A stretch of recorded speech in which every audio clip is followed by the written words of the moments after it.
Good evening. I'm Clarice Tinsley. Investigators released more details on arrests connected to the deadly jet ski hit and run on Grapevine Lake Memorial Day weekend. Fox 4 News was there Tuesday morning when authorities arrested Dicurlin Gonzalez as well as Mikel Perozzo, who police say helped Gonzalez flee the scene by car. ICE confirms both are Venezuelan nationals who entered the country illegally.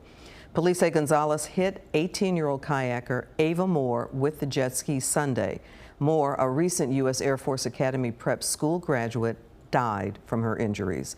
Law enforcement says about 900 tips poured in.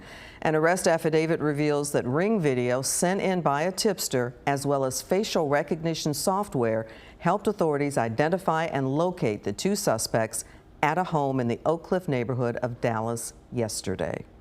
It's my understanding both individuals crossed the southern border in 2023 or 2024. They were arrested at the time of entry, processed for a notice to appear, and then released on their own recognizance. The arrest report states that Perozzo told authorities he helped Gonzalez escape to keep her from being captured for killing the victim. It also states that the two of them were found hiding in the house with a packed suitcase as they intended not to return for some time. Ava Moore's death has also become a political topic as an example of violent crimes committed by people who were in the United States illegally. Fox 4 Stephen Dial in the newsroom with that side of the story. Stephen. Clarice, Governor Abbott posted on social media, "Welcome to Texas. Here's your death penalty." But the state charges in this case would not qualify for the death penalty. Still, this story is getting political attention because the suspects crossed the border illegally. They were detained and then released into this country. The death of 18-year-old Ava Moore has become the latest chapter in the political back and forth over illegal immigration. Moore, who was heading to the Air Force Academy, was killed by a reckless jet ski rider on Lake Grapevine. Police say the suspect, 21-year-old Dicurlin Alejandra Gonzalez, left the scene with the help of an accomplice, Mikel Perozzo. Investigators say both are Venezuelan nationals who entered the country illegally.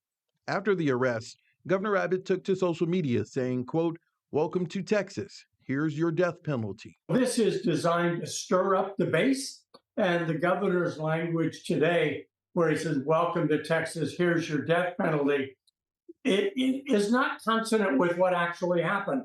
There was a crime committed. It was very serious, but it's not death penalty eligible. And so why would he say that except to stir up the MAGA base? Attorney General Ken Paxton also called attention to the case quickly. The headline of his news release was 2 illegal aliens arrested in connection to the death of a woman on Lake Grapevine.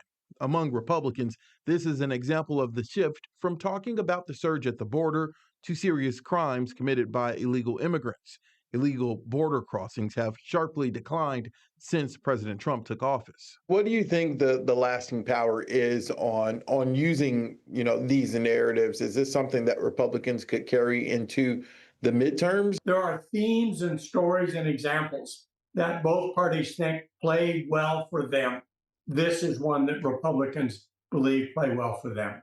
Lawmakers in the Texas legislature have pushed for bills that would create new laws addressing illegal immigrant crimes. One that is still up in the air is Senate Joint Resolution 1. If it clears the legislature and governor, there would be a public vote to create automatic no-bond conditions for illegal immigrants accused of certain crimes. SMU political scientist Cal Jilson said we will continue to see 2 tracks: issues play out in court and in the court of public opinion. In a court of law, you have to present arguments and evidence to sustain your criminal charge. In politics, you don't have to. Going back to the governor's post about the death penalty, I talked to 2 lawyers today on the phone who told me that in their opinion, their legal opinion, there's no way this case can be upgraded to a death penalty case. Stephen, thank you.